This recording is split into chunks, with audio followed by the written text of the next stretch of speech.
go. What is going on, Cover One crew? Welcome back to the show. Everybody's doing great as always. You know what time it is, man. Starts it week number 1. You guys know the drill. Rapid fire. Every team, every player as we get the NFL season kicked off. What a contest it was between those Chiefs and the LA Chargers. Justin Herbert, man. Y'all see why I ranked Herbie so high this year? There's absolute purpose and reason to my madness, but let's talk about the madness of week 1. And we're talking about those Arizona Cardinals. Like I said, every team, every player, and we will go hard on this one to get you covered for the week number 1. Kyler Murray, low-level risk. Fire him up, taking on these New Orleans Saints in New Orleans. And I understand, okay, the Cards didn't really add much this offseason to help the cause, but Kyler Murray is going to do more than enough this season, as hopefully we're going to see, the breakout campaign from a Marvin Harrison Jr. with a Kyler Murray. I do like the prospects and the fact that this Arizona Cardinals could be better offensively, but it all starts with Kyler Murray. Hopefully he can alleviate a lot of the mistakes. I'm still calling low-level risk versus a lowly New Orleans Saints team who could be facing off for being the first overall pick in our drafts, in the NFL draft that come this next offseason. James Conner, low-level risk. Fire him up, even though we got rumors, the fact that it could be a split backfield more and more as the season does wear on with a Trey Benson, and I'm okay with it, man. James Conner still puts up a lot of points. We draft him at good value. I'm starting him on a low-level risk, and we'll see how it does shake down with carries going to a Trey Benson. Volume floor on the mid-level risk for a Benson. I don't hate it in deeper leagues this week. However, I may play it cautious and play my studs over somebody like Benson. If you didn't draft many running backs and you're forced to play them, I get it. It is a very good matchup versus New Orleans Saints, but definitely pick your poison on that one. Mid-level risk for him. Marvin Harrison Jr., I'm going on the cautiously optimistic approach. TD upside on the mid-level risk for me. I do believe there is potential for low-level risk this week, but I just can't do it, man. We got to see it before, we can start preaching it with higher consistency. Marvin Harrison definitely needs to see a lot of targets in this offense, but I do like the potential for a TD upside score this week with Kyler Murray. Michael Wilson and a Zay Jones, low floor for Wilson, and Zay Jones, high-level risk, not touching these guys this week. And Trey McBride, low-level risk, obviously we're firing him up everywhere we got him. He's going to once again likely finish as a top 3 tight end. Atlanta Falcons, Dirty Birds, taking on the Tampa Bay Buccaneers. Michael Penix Jr. We got, Kirk Cousins on the bench, relegated to the bench. We got Michael Penix. Everyone's talking up the hype, saying Penix is that good. I do like a Michael Penix, but a mid-level risk for me this week. I will not start him this week. I got to see how he's able to do this in the offense. In this offense, we did see a sample size that was relatively small last season, so hopefully he continues to progress in the right direction because this offense does have some players that can make a lot of noise. One of those is a Bijan Robinson, low-level risk. You fire him up, obviously, everywhere you got him. Easy money in that sense. Tyler Algier, high-level risk for me, not touching it, where Drake London is in the green, but for the target upside purposes because a Darnell Mooney may sit out of this contest. He is a game-time decision, so if Mooney does sit out in this game, man, we know that target upside is going to go to a Drake London. You fire up a Drake London everywhere you got him. Darnell Mooney, keep him on the bench this week, even if he does suit up, because the fact he's a game-time call, I do not like the health risk that comes with it. Ray, say hey, Ray McLeod. We'll see how it goes, man. PPR floor on the mid-level risk. If a Mooney does sit, he does got some flex appeal in this offense, and he's got some wheels and ability. I do like the play if Darnell Mooney does sit. If you are looking for deeper flex options outside of that, I'm not playing a Ray McLeod, man. Kyle Pitts, mid-level risk. Just can't quit the man. I wanted to go low-level risk, especially if a Mooney does sit in this contest, but I just can't do it. Mid-level risk, we'll play it cautious. I will not play a Pitts this week, even though he'll probably likely go off. I'm going to say, play it with 50% confidence. This is best I can do for y'all this week on a Kyle Pitts. Baltimore Ravens taking on my Buffalo Bills on Sunday Night Football. Oh, this is going to be a dandy to close out the games on Sunday. Lamar Jackson, low-level risk. Fire him up, obviously, everywhere you got him. This is going to be a dandy of a show. Bills have their number in the playoffs where Lamar has done very well versus Josh Allen and the Bills in the regular season, so we will see how it does shake down. Lamar's going to put up mass numbers just like a King Derrick Henry. Low-level risk for Henry as well. You fire him up everywhere you got him, like always, because he is that battering ram. Still has not fallen off a cliff, and the Bills will have their hands full once again to stop a Derrick Henry, even though we got Matt Milano and a Bernard playing for the first time in a long time together, fully healthy. I cannot wait to see those two linebackers try to duke it out with a Derrick Henry. Justice Hill, PPR floor in the red, not touching it this week. Whereas Zay Flowers is an interesting play, man. PPR upside on the mid-level for me. I do think that there is good upside here, but playing against somebody like a Taron Johnson, I mean, it's not going to be an easy task for Zay Flowers this week for him. I do believe we could see anywhere from 6 to 12 points coming for Zay this week unless he finds his way into the end zone. So typically for me, it's a mid-level because I'm just going to say I don't trust it near enough, even though the Bills do got some injuries on the defensive side. Zay Flowers, if you drafted him where you did too high, you're forced to play him. But if you did follow my lead and say we dropped him down the ranks, Zay Flowers this week is kind of one of those things. If I got better options, I'm taking him. If not, okay, I get the play of a Flowers. Rashad Bateman on the mid-level risk. I'm not touching that really this week. He is too hit and miss, too volatile for me, where a DeAndre Hopkins TD floor is the potential play here. And again, I want to see it to believe it. See how Lamar Jackson can support this offense. We know he's a 4,000-yard passer now. He can support his wide receivers, but, he just spreads the football around to everybody, makes it very difficult for fantasy football, where Mark Andrews on the low-level risk, like I mentioned on Boom and Bust, I do believe he has a big game. They're going to force feed him to try to get, the stink off the playoff loss where he dropped the football. I do like Mark Andrews this week. Those Buffalo Bills taking on the Ravens, like I said, on Sunday Night Football. Josh Allen and company, they are ready to go. Mr. MVP, baby. Okay, low-level risk for Josh. You fire him up, obviously, everywhere you got him. James Cook, low-level risk, signed his new contract. What did I say this offseason? I was fearful if he did not sign that contract because he will be playing it safe. Now he's got his bag. We fire up James everywhere we got him. Load him up in the lineup and let him go because we know he is arguably the second-best player on this offense. James and Josh Allen should have a very good contest. Even though this Ravens defense is very stout, they're going to continue to force feed a James Cook on the ground. Ray Davis, say hey, Ray. High-level risk. Can't trust it in fantasy league outside of a 16-team league at this point. Now that James Cook is back. Keon Coleman, he was dealing with a groin injury, is off the injury report. TD upside on the mid-level risk. A lot of buzz talking about him having a massive breakout this year. We'll see.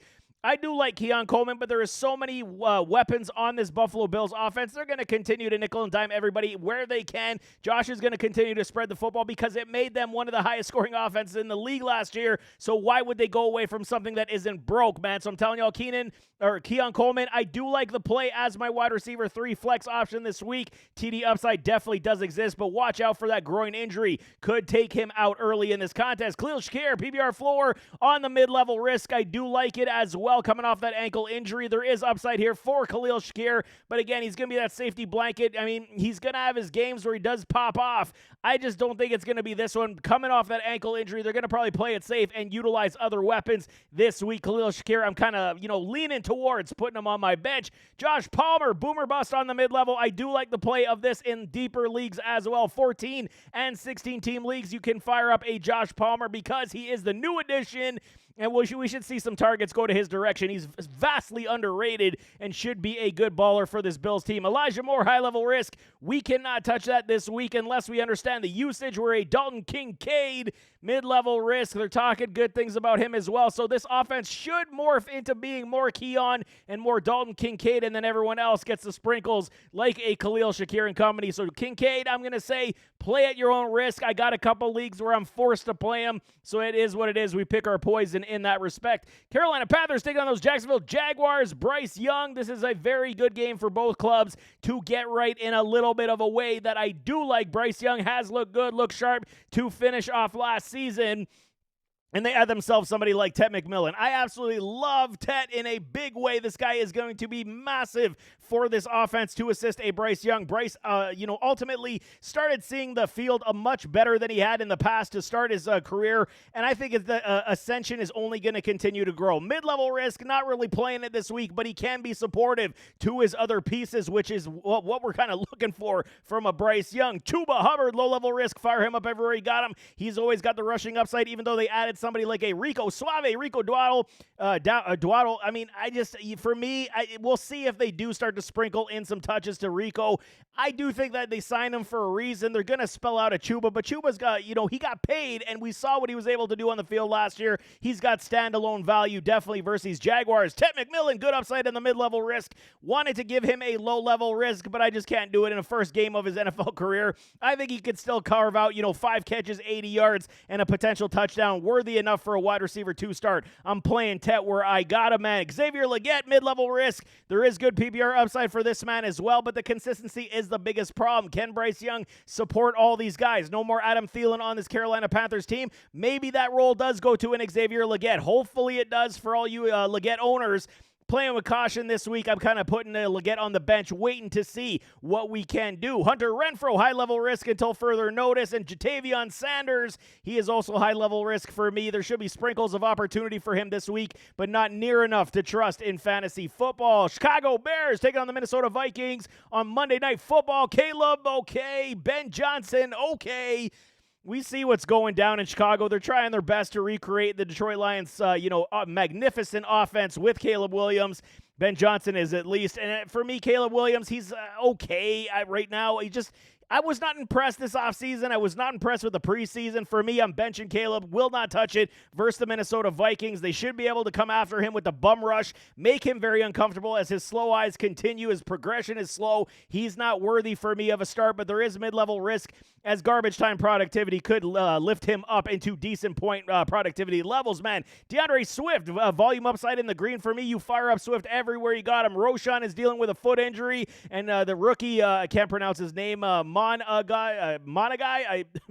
These names kill me at the beginning, but I will get better. I'm telling y'all, injury risk for Roshan, injury risk for Kyle, the rookie running back. I'm telling y'all. So for me, they're going to force feed a DeAndre Swift. Ben Johnson is very familiar with a DeAndre Swift and will give him a lot of touches, especially this week when they require, assistance in the run game to help support a Caleb Williams, man. DJ Moore, PBR floor in the green, should still reside as the wide receiver 1 on this offense right now, but there will be sprinkles had for a Rome Odunze and a Luther Burden. So Rome would get number 2 on the mid-level risk. Like a DJ Moore start in my, wide receiver 2 slot, maybe wide receiver 3 slot, absolutely would fire up a DJ Moore. Where Rome Odunze, I'm kind of going to wait a week. I'm going to put him on the mid-level. If you got him, you're playing him. Completely understand. For me, I'm waiting a week on this one. I want to see how this offense can produce versus these Minnesota Vikings before I feel all warm and fuzzy. And Luther Burden, target floor on the high-level risk. It's just not worth playing in week 1 because we got to get out the gates winning our leagues, and I don't think, even if Luther does go off for a touchdown and 100 yards,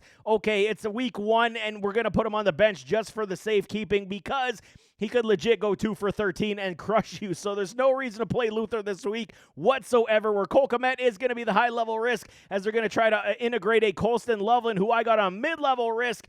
Don't dislike Colston Loveland this week. I think there is good, check down upside and safety blanket appeal for a Colston Loveland from a Caleb Williams. He could have a decent game, 5 catches, 65 yards-ish, and if he scores a touchdown, it's all gravy after that, man. Cincinnati Bengals taking on the Cleveland Brownies. Joey B and company, we know this offense is very similar to what it was last year. Defense is going to be atrocious once again in 2025. That means Joey B is going to have to throw the football like a madman once again in 2025. Low-level risk for me for Joe Burrow. You obviously fire him up. Chase Brown on the low-level risk. He is one of the ascending running backs in this league. Lots of power, lots of strength, lots of speed, good hands. This guy's a PBR machine too, and he will put up a lot of points. Fire up Chase Brown everywhere he got him. Taj Brooks and Samjay P. Ryan, we'll see what they do with this backfield as a backup as Zach Moss was released earlier on this offseason. I do like a Taj Brooks to be eventually the backup running back behind a Chase Brown, the spell back behind a Chase Brown, but not this week. High-level risk for that rookie, man. Jamar Chase, T. Higgins, do I even have to say it? Fire them up everywhere he got him. Low-level risk for Chase because he's going to blow up again.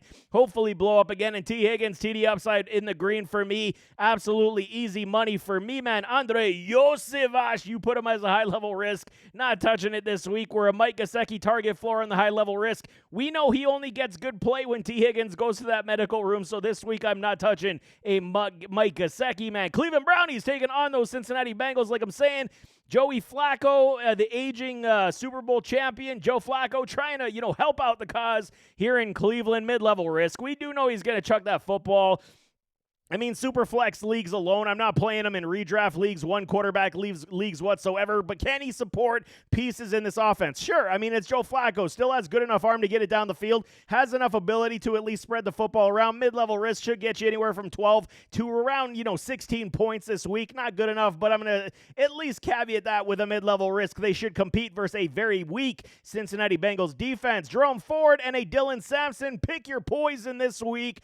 Ford definitely gets the leg up on the mid-level risk in this running back room as Q Judkins still, I believe, is unsigned, which is kind of crazy. I don't think I saw him a report suggesting that he signed his contract yet. So Jerome Ford gets the start. He will likely get the lion's share of the carries, but Dylan Sampson definitely will have some play this week as well. Both running backs on the mid-level risk. They're going to have to control the clock and support a Flacco against the Cincinnati Bengals defense. Jerry Jeudy now with a Joe Flacco. I do like the upside. Loved it with a Jameis Winston. I like it with a Joe Flacco. Good upside in the green for Jeudy. You can play him this week as well. Likewise with a Cedric Tillman TD upside on the mid-level risk. I'm okay with the play. I think there is definite TD upside here. Is he going to have a banger type of game? I don't know. We'll see if he does, but I do think that he can find his way into the end zone relatively easy. My dude, Jamari Thrash, this guy is one of the dudes that got Deontay Johnson kicked off the team because he is one of these guys that is going to be a potential PPR master. Is there enough balls to go around to support Jeudy, Tillman, and Thrash? Probably not, because you still got somebody like a David Njoku. So high-level risk, PPR floor for Thrash, or David Njoku, you put him as a low-level risk. You fire him up anywhere you got him, but caveat that, if Njoku goes down with an injury, he may not get his job back with a Harold Fannin waiting in the wings to, get his playing time. Njoku definitely needs a very big season to hold off this young hotshot rookie. Denver Broncos taking on the Tennessee Titans. Okay, Bo Nix, low-level risk, man. They're taking on the Tennessee Titans this week. Defense is still relatively solid, but I love what I see out of these Broncos. Sean Payton is building in the right direction, and I think I've already covered the fact I was too low on Bo Nix coming out of his draft class, and I think, okay, I've already bit my tongue on it. Now we can move on and say we can support the man just a little bit. Bo Nix, low-level risk. Fire him up everywhere you got him. He should have a good day once again. This running back room has given people fits all offseason long. J.K. Dobbins, R.J. Harvey, who's going to be the starter? We know R.J.'s on the 4th on the depth chart. Don't get that twisted. It's just vet respect that Sean Payton does. We know what these old school coaches do. They give the vet respect, but J.K. was always, the minute they signed him to that contract, you know they were going to utilize this man. R.J.'s going to have a role on this offense, but it's going to try to be a recreation of a Mark Ingram and Alvin Kamara show in New Orleans for a Sean Payton. Don't know if it's going to get the same kind of power and punch that we saw, but J.K. Dobbins over in R.J. Harvey for me is the start. If you got R.J., he's definitely a mid-level boomer bust product this week, where J.K. Dobbins versus the Titans defense that can still stop the run. I'm going to put him as a mid-level risk. Cortland Sutton, we can definitely fire him up low-level risk this week, but the rest of the wide receivers is always going to be a headache in this Denver Broncos offense, man. Marvin Mims, Troy Franklin, Pat Bryant, even though Bryant's been, having a very strong offseason, it's going to be very tough to trust these guys until they start to establish a role for themselves. Boomer bust for a Mims. High risk for Franklin and Bryant. I will not touch any of these wide receivers this week just to play it safe until we understand how they do morph in this offensive role, man. Evan Ingram, on the other hand, mid-level risk. We can play him this week as well. And we know Sean Payton is building this offense exactly like he did in New Orleans. You get a good running game, you get a solid tight end, and you mix and match your wide receivers with unique skill sets. He's doing the same thing he did in New Orleans. So Evan Ingram, I'm absolutely cool with starting him this week as well for these Denver Broncos, man. Detroit Lions taking on the Green Bay Packers. This is going to be a very good show, man. Jared Goff, low-level risk. Jahmyr Gibbs, low-level risk. David Montgomery, low-level risk. Amon-Ra St. Brown, low-level risk. Fire up all these gentlemen. No question about it. Even without a Ben Johnson, I think this offense is still going to hum and move, man. They were too damn good last year. There may be some growing pains with certain play calls and maybe some, consistency in their efficiency, but I still think this offense is ready to go. Everybody writing off of David Montgomery because they believe Jahmyr Gibbs is going to take the lead role. He's going to do the same stuff. I almost swear. He's going to do the same stuff that he did last year. The head coach is going to promote this heavy ground and pound and then play action pass with Jared Goff. David Montgomery's role is not going anywhere. He was an 85% boom rate player last year. He should still get enough carries, man. I'm telling y'all, safe plays all around for Gibbs, Monty, Amon-Ra, and a Jared Goff versus these Packers in a massive showing. And now with Micah Parsons with these Packers, they're going to have to put up a lot of points in this contest. Jay Jameson Williams, TD upside on the mid-level risk. And you know what it is? You feel like they want to get this man more involved. A lot of Detroit Lions players suggesting that he's had an unbelievable camp and he's ready to turn the corner and turn the page and have an even better campaign. I do believe it, but I mean, there's so many, deep shots that they do make this man get. That's why I say TD upside in the mid-level. I don't dislike the start. We could play a JMO this week. Isaac Tesla, rookie. I mean, he wins the job out, gets one of the players traded off this team. He looks good, man. He looks better than he did at Arkansas. I'm telling y'all right now, his tape definitely did not suggest what we saw in the preseason from Tesla. He looks good, and if he does turn out to be one of these wide receivers that is another safety blanket, good Lord, watch out. So many mouths to feed. And Sam Laporta, we're not playing Tesla this week, by the way. Sam Laporta, mid-level risk. I do like playing him as well. We draft our top 5 tight ends, and he was my ranked, I believe, 5th ranked tight end. On this offseason for fantasy football, you play a Sam Laporta for better or worse in week 1. Green Bay Packers taking on these Detroit Lions. Like I'm saying, Jordan Love, feeling the love for love. And okay, coming off that thumb surgery, that is a little bit of a concern for me. Kind of fell off a little bit. He dropped down my ranks just a little bit due in part to that thumb injury. They say he's good, say he's healed. I've heard rumors before suggesting you have thumb surgery. It'll never really fully heal properly like it was. So we'll see how it does affect a Jordan Love, but I still got a low-level risk, man. This game is going to have to be a lights-out, fire-in show on offense to put up the most points to win this contest. You fire up at Jordan Love, and I feel pretty damn good about it. Josh Jacobs, low-level risk, the volume big.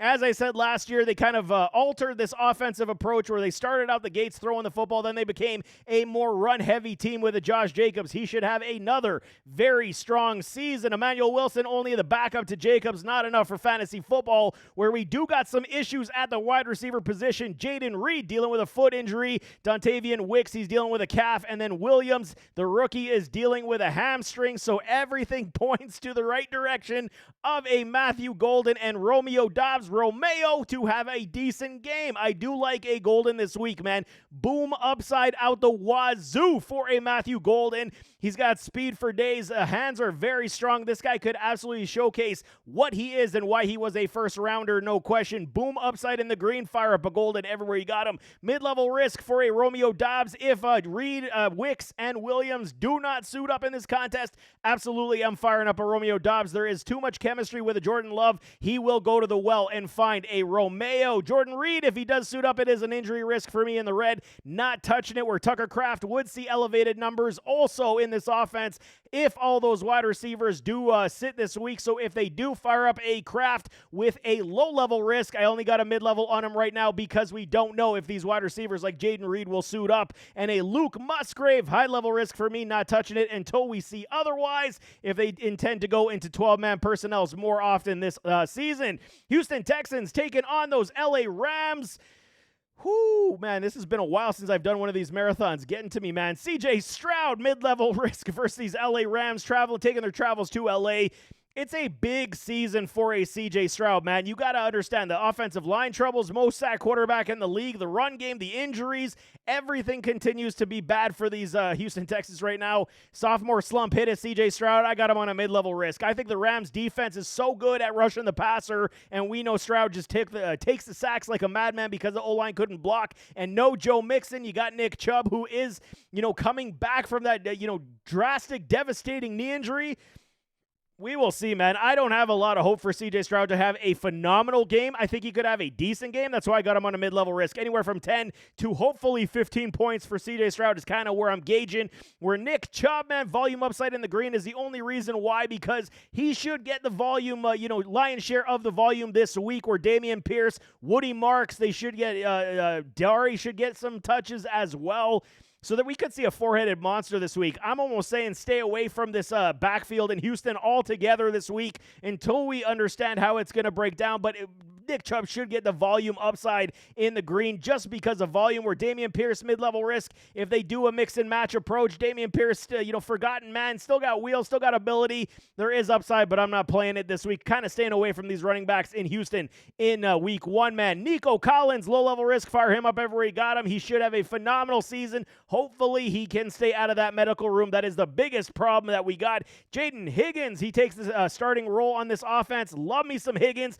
He is like a Mike Evans clone type of wide receiver, a better route runner, if you can believe it. Absolutely love the potential prospects of a Higgins with a Nico Collins. Two tall tower trees catching footballs. They're going to open up a lot of space for this man. Jalen Noel or a Christian Kirk. Christian Kirk is dealing with a hamstring. He has been ruled out of this contest, where Jalen Noel, you're going to understand what you're talking about, seam spreading speed. That's Jalen Noel, man, and he's got hands for days, and don't get it twisted. This guy's smaller on the smaller end of height, but he's got hops. He can get up there and track that football. PPR floor in the red. I do like a Noel in deeper leagues where I like Higgins. We can go probably in 12-man leagues as our wide receiver 3 and feel pretty comfortable about it, man. Dalton Schultz, high-level risk. We are not touching the slow tight end who only catches 4 passes a game type of tight end for 36 yards. I am not touching that. Indianapolis Colts taking on these Miami Dolphins. Daniel Jones, Daniel Pennies. Okay, this is an interesting contest because the Colts are kind of moving in the right direction. All they require is a franchise quarterback. So many mouths to feed. Is Daniel Jones a franchise quarterback? No, he's not. Can he support an offense with multiple pieces? Absolutely, to decent levels. This is good news, man. We saw Joe Flacco at least support it. What are you guys saying? Daniel Jones can't do it? He's going to throw his interceptions. He's going to have his fumbles. He's going to have his missed passes, but at least he can get the football to his playmakers. Mid-level risk for Daniel Jones. Only in deep super flexes are we looking at that. Outside of that, I'm not really playing Daniel Jones. Want to see it in week 1.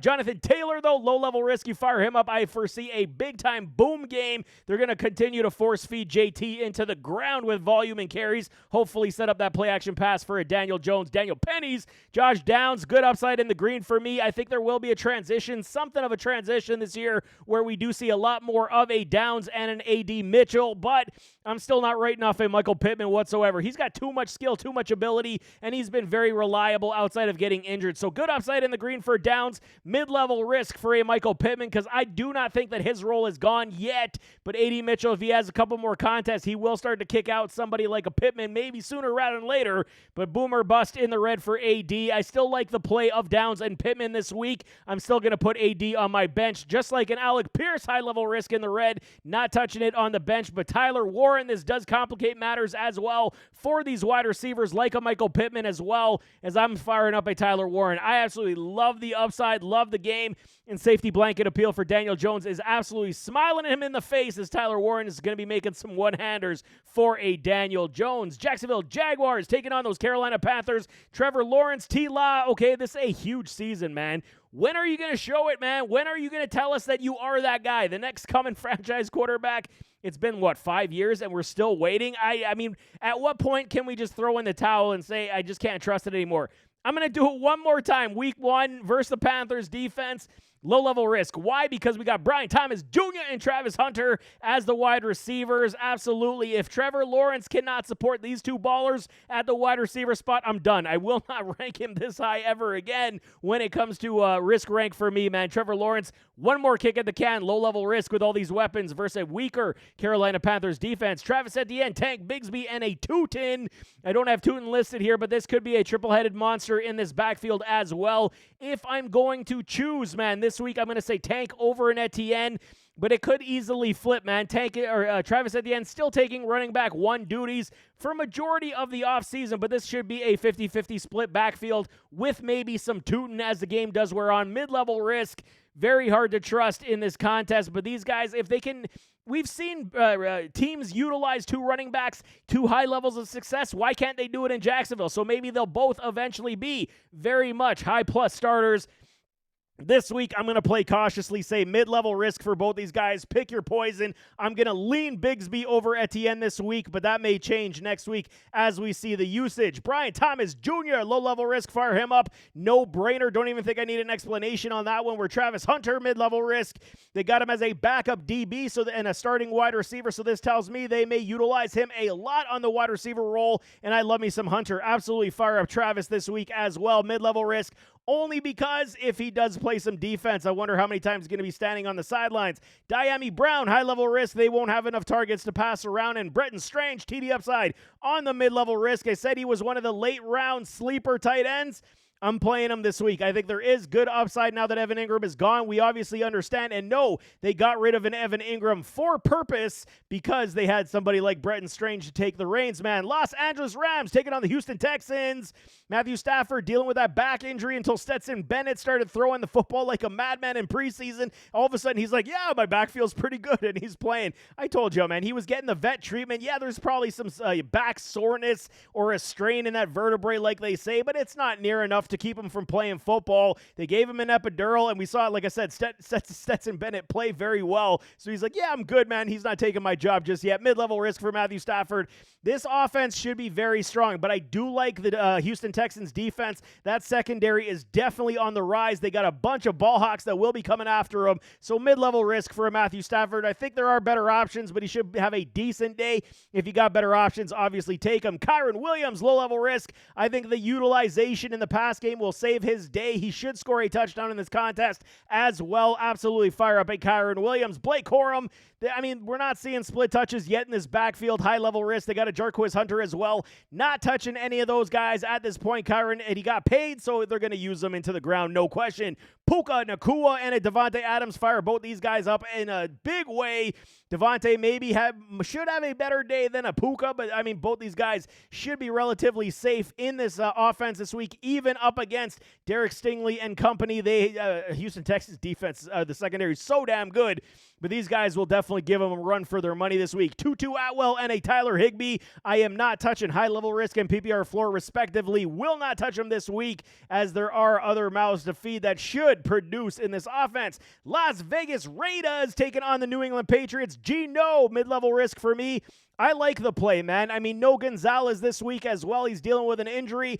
Geno, I mean, he knows how Pete Carroll and company perform. This offense is very interesting. Is it the Seattle Seahawks offense? No, but you got guys like Brock Bowers. We'll see what Ashton Genty does. But Geno, mid-level risk, good upside, 12 to about 17 points. Don't dislike it this week. Ashton Genty, everybody's all saying he's the next best thing since sliced bread. We'll see, man.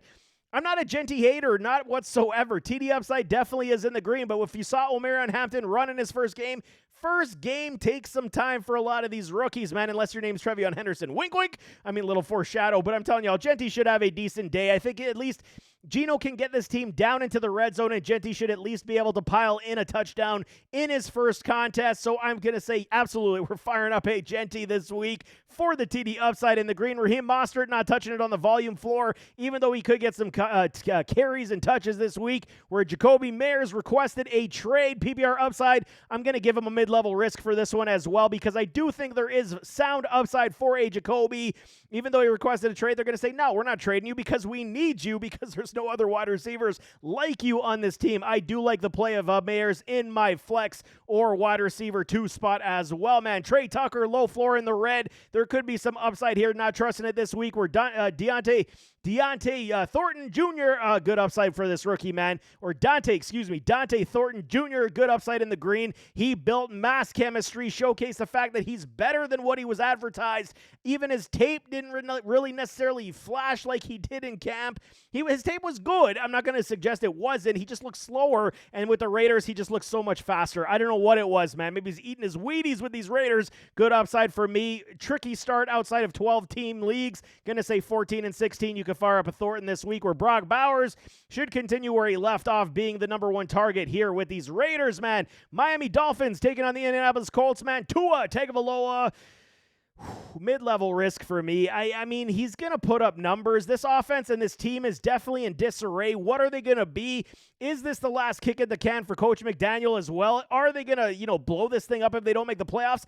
Absolutely does have potential in that sense. Tua should be able to at least carve out a decent role, but we'll see how it does go, because all the issues with Tyreek Hill, I mean, Devin off the A-chain. A-chain, he was dealing with an injury as well, so we'll see how it does shake down. Tua, I don't dislike the start. Mid-level risk for me. Devin off the A-chain. A-chain dealing with an injury as well. We know that Jalen Wright is dealing with a knee. He is out. Likewise with a Darren Waller. He is gone. Achan, I'm going to say absolutely. We got to fire him up. Where we drafted him, you definitely got to play him. Low-level risk. He says he's healthy. I'm going to believe him, even though soft tissue injuries are going to continue to hamper this man because he runs so damn fast. But Ollie Gordon is my dude. You guys know from the offseason, TD upside on the mid-level risk. I'm playing him, man. I don't give a crap. I'm playing him versus these Indianapolis Colts. No other viable option at the running back spot for anybody to consider. Gordon is one of these guys, 1,700-yard rushing running back in college football, and you're going to fade this man in the NFL, and he's just a put-together, 6'1", 225? Sign me up all day long. Ollie Gordon's going to show y'all what he can do on this field, man. Tyreek Hill, the cheetah, low-level risk. Fire him up, even though he is no longer a captain. All that off-field stuff that was going down last offseason. I'm playing a Tyreek Hill this week with quite high upside, man. I do believe that he will showcase the fact that he is still the cheetah, and he's still warranting to be a top player in fantasy football. Jalen Waddle time. Mid-level risk. Don't dislike the play either, but I'm kind of fading Jalen for at least this week. We'll see how he does, in this contest. Skill is there for days. He had a terrible season due to injuries, had a little bit of a hampering in the training camp and the preseason, but I'm going to play it safe with Jalen Waddle. I'm going to say we got to play him, but I'm not expecting the world this week. But Malik Washington definitely is one name to keep in tabs on. If you don't have him on your roster, still sitting on the waiver wire, he's got PPR upside on the mid-level risk. They will utilize this man, and I think that's one of the reasons why they got rid of a Jonnu Smith as well. The ascension of Malik Washington was too good and too promising. Now they can go 3 wide receiver sets, spread out this defenses, and then utilize the run game with their speed that they do have.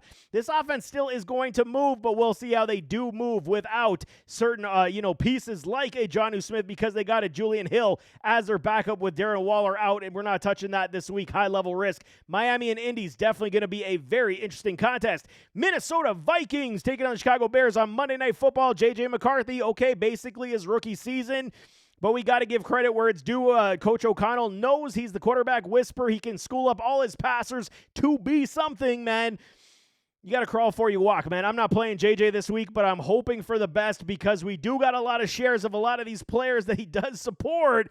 Aaron Jones is one of them. Volume upside, everyone talking about Jordan Mason, including the head coach saying we could see both of them on the field at the same time. Okay, I get it, but the split backfield, Jones is getting older. What is he, 31 years of age? Eventually the drop-off is going to happen. Jones is going to run it back one more year. Didn't necessarily lose a step last season. He should still be relatively safe. Firing up an Aaron Jones for me. Mid-level risk for Jordan Mason. I'm going to say that's a pick your poison. I'm not really doing it this week. I want to see how they utilize Mason in this backfield, but still the lion's share of carries and touches, especially in the pass game, should go to an Aaron Jones. JJ, Justin Jefferson, proven to be quarterback-proof, low-level risk. Fire him up everywhere you got him. Where Adam Thielen makes his way back to Minnesota, it's good news, man. They need a safety blanket. They need a supportive wide receiver. Now that Jordan Addison is suspended for 3 games, Adam Thielen could have himself a decent day because he is very familiar with this Minnesota Vikings team. Jalen Naylor, he did exit the injury report, which was good news. He was dealing with an injury, but high-level risk.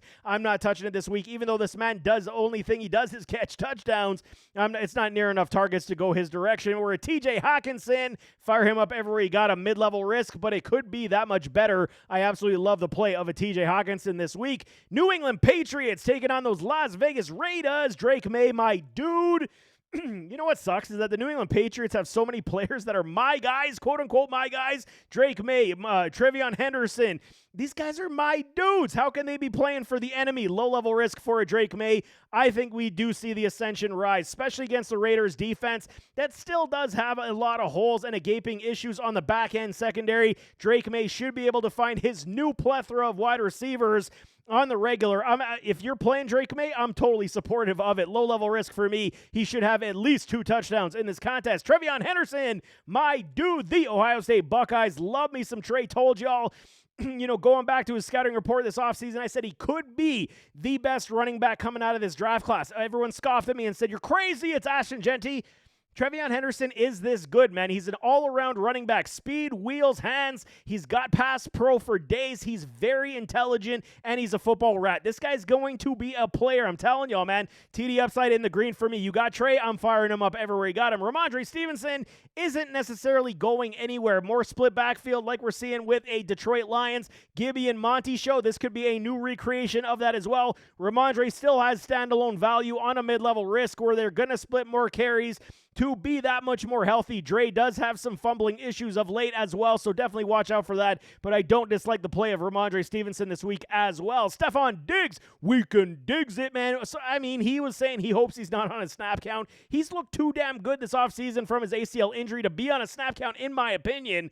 Mid-level risk only because we could see the coaching staff say, we're trying to protect you, man, so you don't get injured. But Stephon Diggs, if you got him, it's a tricky play. It's a tricky start, but I think he's there for a reason to uplift a Drake May, and he has definitely not lost the ability. Stephon Diggs, I don't dislike playing him this week. Pop Douglas, pop. Demario Douglas will see a PPR floor, I think, in the red, just because there's so many mouths to feed. And even last year we saw, I mean, he was so close to getting touchdowns to lifting his point totals into the 12s, and he ends up with 5 or 6. And that kind of sucks. And I want to see more from Pop before I can produce, more gleaming reviews of him on a start player. Kayshon Boutte, you like booty? I mean, this is not the booty you want this week. It is a high-level risk for me for Kayshon Boutte. And Kyle Williams, rookie, boomer bust on the mid-level risk. I mean, he might only get, a handful of snaps, but they're going to test him deep, man. This guy's got track wheels for days, and he can make a lot of plays. Not recommending playing Kyle Williams this week. I'm just telling y'all, keep your eyes peeled for this kid because he's got some great ability. We're Hunter Henry on the PPR floor in the red. Man, you know what? I had to do it because there's just so many options on this offense, and I just want to see how they go before I could produce, more promotion for a Hunter Henry. I just don't like his play this week, man. New Orleans Saints taking on the Arizona Cardinals. Spencer Rattler, and admittedly, he's still my guy, okay? I loved him back at OU before Caleb took over for him in the backup role. I'm rooting for Spencer Rattler. I think he's better than what he has been so far, and winning the starting role is a positive sign. I mean, are they tanking for the number 1 pick? Maybe they are, and they're utilizing Spencer to be the tank quarterback. It's a very true high-level risk. We're not touching Spencer Rattler in fantasy football until further notice, but I am rooting for the kid, man. I do like his game. I do like the skills. Hopefully he can actually turn into the player that I think he can still be, man. Alvin Kamara, fire him up. He is the engine that's going to make this offense move, as per head coach Kellen Moore. Fire up Alvin Kamara everywhere he got him. He's, again, going to flirt with top 10 numbers with ease, potentially top 6 numbers once again this season, barring any health issues. Kendre Miller, high-level risk, not touching it. We're Chris Olave, CO2, my guy. Mid-level risk for me for CO2. I want to see it to believe it. I mean, we didn't see Olave with Rattler much last year, but I think there is potential, man. Rattler can throw the deep pass, even though he doesn't have a cannon of an arm. But Chris Olave with the concussions, with the upside that way, I mean, it's a mid-level risk. If you got him, I'm kind of playing it safe this week. Throw him on the bench. The only one I'm really trusting is an Alvin Kamara in this offense. Rashid Shaheed, he's definitely got TD upside on the mid-level risk. Very volatile. If I'm picking one, I'm probably going for the high upside play in a Shaheed, where the safer option is a Chris Olave. Brandon Cooks, not touching it this week as well. High-level risk where Juwan Johnson, he's got some good upside now. No Taysom Hill. He's done with injury as well, like from last season. Juwan could have a decent role. Mid-level risk for me with some potential TD upside. Russell Wilson taking on these Washington Commanders, the Commies, these New York Giants.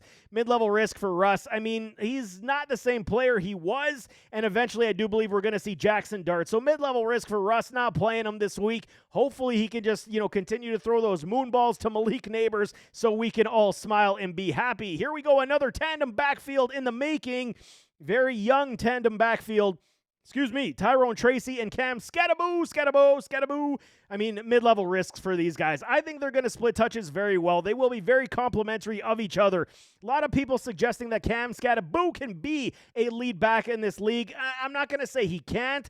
I am just, putting some cautions out there saying I think he's a tandem back, and he's utilized as such here, where Tracy is the speed back. Correct your fumbles, Tracy. Cam could be the guy. He's got hands. That's the biggest upside this man does have. He's built like a truck, and he can battering ram through any hole. But I do think they're going to utilize a very much a split backfield approach. Limit the amount of touches Tracy has so he doesn't fumble the football, and utilize Scattaboo. So I do like Tracy this week over Scattaboo, but I mean, the potential for Scattaboo is definitely coming in the coming weeks, man. Malik Neighbors, low-level risk. He was dealing with a back injury, back issues. Still fire him up. He's not on the injury report, so I'm firing up Neighbors, obviously, everywhere he got him. Darius Slayton, high-level risk, where Wan'Dale Robinson does drag the PPR upside on the mid-level for me. I'm playing a Wandale over a Slayton. The only time Slayton does pop off is when Malik goes down. So, I mean, we'll see how Russell Wilson does, who he does support more, because I think one of these guys, Slayton or Robinson, could form a decent relationship with a Russell Wilson and get a decent amount of targets. Theo Johnson is one of my guys as well, but I'm saying high-level risk this week. Not comfortable enough to play that this week whatsoever, man. New York Jets taking on the Pittsburgh Steelers. Justin Fields, new look Jets once again. I mean, they lost Vera Tucker, their offensive lineman, to an injury as well, bicep injury. So that's a big problem for Justin Fields in this offense. They're going to be attempting to be very much run heavy. RPOs are going to be massive, low floor for a Justin Fields in week 1 for me. Rushing upside, abso-freaking-lutely. Can he get you 17? Absolutely. 17 to 20 points, 110%. But I'm just putting a low floor. Pittsburgh's defense is so good, and they had him last year. They had Justin Fields last year, so they're going to know how to play him. I'm just saying low floor for me with potential upside. I'm not playing him this week, though. Breece Hall, Braylon Allen, this is a question. Who's going to take the lead carries, or is this going to be a split backfield? Breece Hall, I'm still leaning towards the start this week, where Braylon Allen should be able to showcase what he can do on the field very soon. Mid-level risk for both these guys. Breece over Braylon for me this week, where Braylon could score a touchdown. I would not be surprised, man. Garrett Wilson, target upside in the green, only because chemistry is already there with a Justin Fields. Could he bust this week? Absolutely. I said on the Boomer Bust show there is high potentiality that he could bust this week, due in part to the defense he's going to be facing off with these Steelers. Can Justin Fields support it versus crazy defense? We'll see, but I'm not starting Garrett Wilson this week. I think there's too much bust potential. There is target upside, though. He could get peppered because the only other guys is Allen Lazard and Josh Reynolds. We're not playing either one of these guys, even though Allen Lazard may see lesser coverage and catch a couple deep balls. He was dealing with injury, just not trusting any of these wide receivers this week here in New York whatsoever, where Mason Taylor is one of these names to watch. Rookie tight end, low floor in the red this week, but he is definitely one to keep tabs on. He could be an absolute stud at the tight end position, man. Pittsburgh Steelers taking on those New York Jets. Aaron Rodgers going up against, is this a revenge game? He only played, 2 seasons with those Jets? One was an Achilles injury season, so okay, it's not a revenge game, but I mean, Aaron Rodgers, not much left in the tank. We still see some upside that he old Aaron Rodgers, and then we see some missed throws of the new, old, aging Aaron Rodgers. Mid-level risk for me. New York Jets defense still is very stout. They should be able to get after him quite a bit. Not expecting a great contest here. A lot of defensive battles, lots of rushing upside in this contest could be coming to fruition, man. Not really playing Aaron Rodgers this week. Caleb Johnson and Jalen Warren, another tandem backfield in the making as well. Jalen Warren should get the early touches, but Caleb Johnson is one of these guys, man. Huge running back, man. 225, and he could stand to put on more weight. And okay, everyone say, oh, he's not very fast. He's one of these guys, when you get him in the open field, he's like a train moving down. He doesn't have crazy explosive ability from the backfield, but once he gets in the open field, that's when he makes his money. So for me, he is one of these guys that could carve out a big-time role for himself. Jalen Warren, I'm not a huge fan, even though they re-upped him to a massive, or not a massive, but a good contract extension. Eventually, we're going to say it's going to be Caleb over a Jalen Warren. This week, we're going to say maybe Warren over Caleb, and I'm okay with that if that's who you want to pick this week, man. DK Metcalf, target upside on the mid-level risk. There should be at least targets to go his way, but double coverage should be the standard, just like we saw with George Pickens last year here in Pittsburgh. I mean, target upside on the mid-level. I'm playing it cautious. If you have to play DK, I get it, but I mean, temper your expectations. He could fall into a bust game, man. Calvin Austin, boomer bust in the red. They just don't use them enough in this Arthur Smith offense, where Roman Wilson, I think, is kind of the direction they want to go. That's why they signed a Robert Woods, Bobby Trees, and then released him, because they saw more than enough for the similar role for Roman Wilson. I do like the PPR upside on the mid-level risk. This guy just needs time to get his game acclimated. He spent his whole rookie season injured. This Roman Wilson is a good, talented player, man. Pat Freiermuth, the Moot, and Jonnu Smith, double tight end sets with a heavy run game. With an aging quarterback, I mean, it sounds like Pittsburgh football, right? So Pat Freiermuth, low floor, where Jonnu Smith, low floor in the high-level risk. I got Pat Freiermuth on the mid-level risk.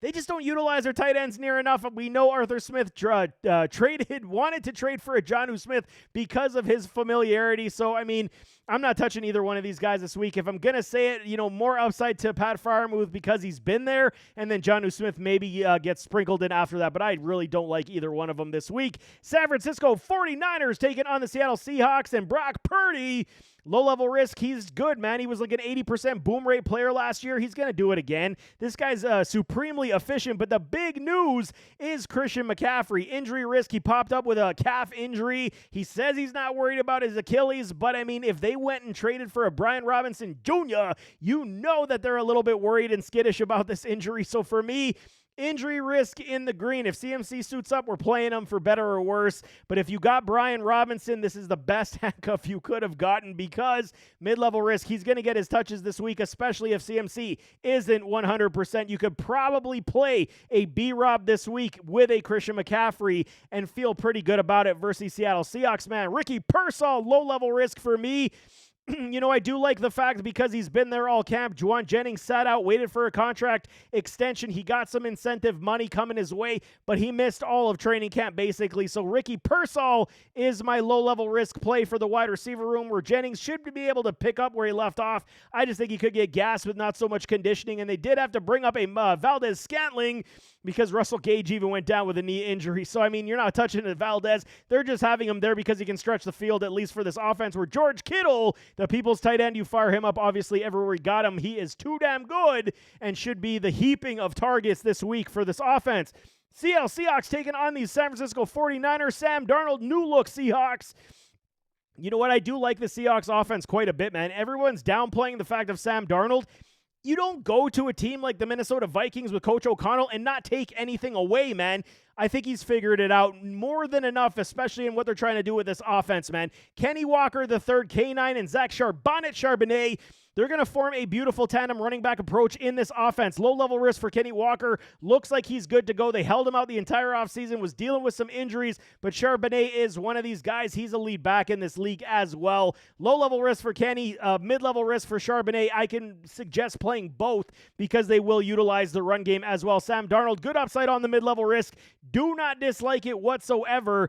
Okay, Sam Darnold, for me, I think he's going to utilize Jack Smith-Njigba and a Cooper Kupp quite a bit. They're going to nickel and dime everybody down this field. Been saying it all off season long. Utilize the run game, and they do have the ability to go 12-man personnel with A.J. Barner and Elijah Arroyo. I do like this offense, man. I think a lot of people are sleeping on it. I think the Seattle Seahawks will play and will showcase that they will be a force to be reckoned with. JSN, absolutely fire him up everywhere he got him. Cooper Kupp, absolutely fire him up everywhere he got him. We're a Torrey Horton rookie. Low floor for me. Keep him on the bench for these tight ends. I know Arroyo was the preseason wonder, but I'm sticking with an A.J. Barner. PPR floor, he's got some skills, and that's why they get let in Noah Fant walk. Barner does have a lot of skills. I think you can fire him up in PPR leagues this week as well. Tampa Bay Buccaneers taking on the Atlanta Falcons. Baker Mayfield, the Bake Show, and this offense is loaded. No Chris Godwin. As expected, I don't understand why they pulled this guy off the PUP list. Let him sit for 4 weeks, man. He's not close. I don't know. We'll see when he does suit up. But Baker Mayfield, low-level risk. He's got 70-plus touchdowns in 2 seasons. He can support this offense. We're a Bucky Irving, low-level risk. Fire him up. And everyone thinking just like Jahmyr Gibbs and Monty, Rachaad White's role isn't necessarily going anywhere, man. Yes, okay, he could be limited in touches in certain weeks. There's still a PPR floor. They're going to utilize this man in the pass game because he is better in the open field. PPR floor for Rachaad White on the mid-level risk. I don't dislike playing him this week either. Low-level risk for Mike Evans. He's healthy. He's back. Mr. 1,000 yards.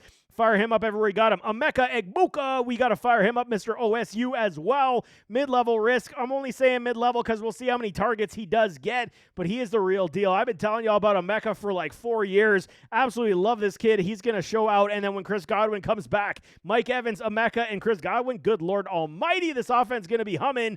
Sterling Shepard taking likely the third wide receiver role here. Maybe Trey Palmer, or did Trey Palmer, I think he got released. My bad. But I think, yeah, without it, Jalen McMillan, I think Shepard is the next man up in this offense with a high-level risk. We're not touching it. And Cade Otton with a low floor.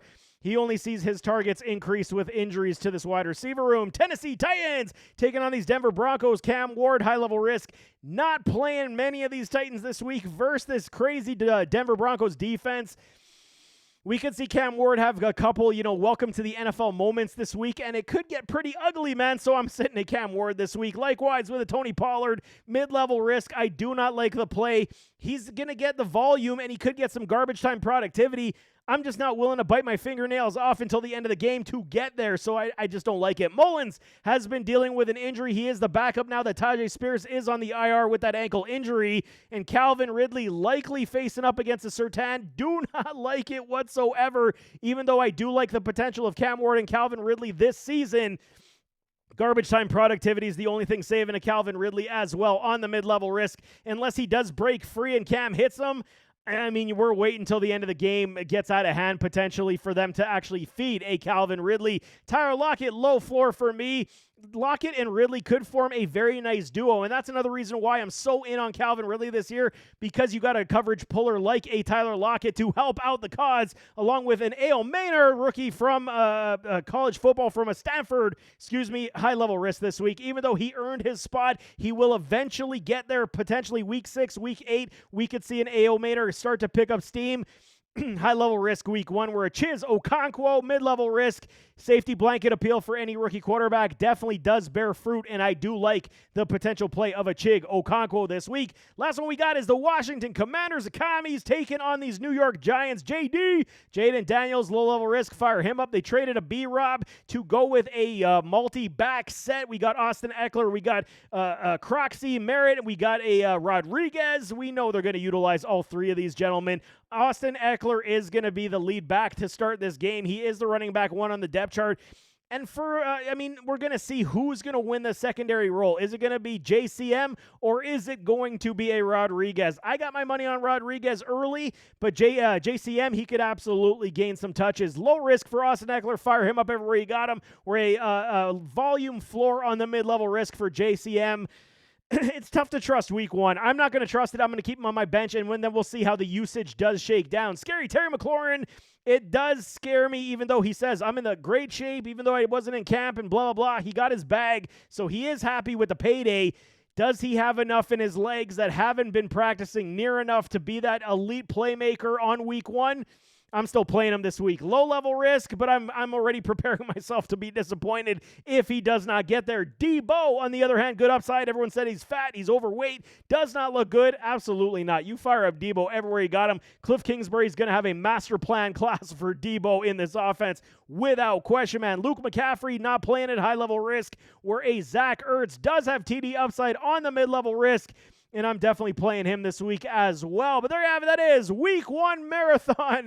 Man, that was a tough one for me. Haven't done one of these in a while, so I am struggling quite a bit. But at least we got through it, and I get you guys some good upside. But nevertheless, as always, don't forget to hit that like button, hit that subscribe button, jump in those comments, drop your start-sit questions in those comments, and I will definitely get back to y'all. But good luck this week. Let's get those dubs, and we'll see you next time. I am out.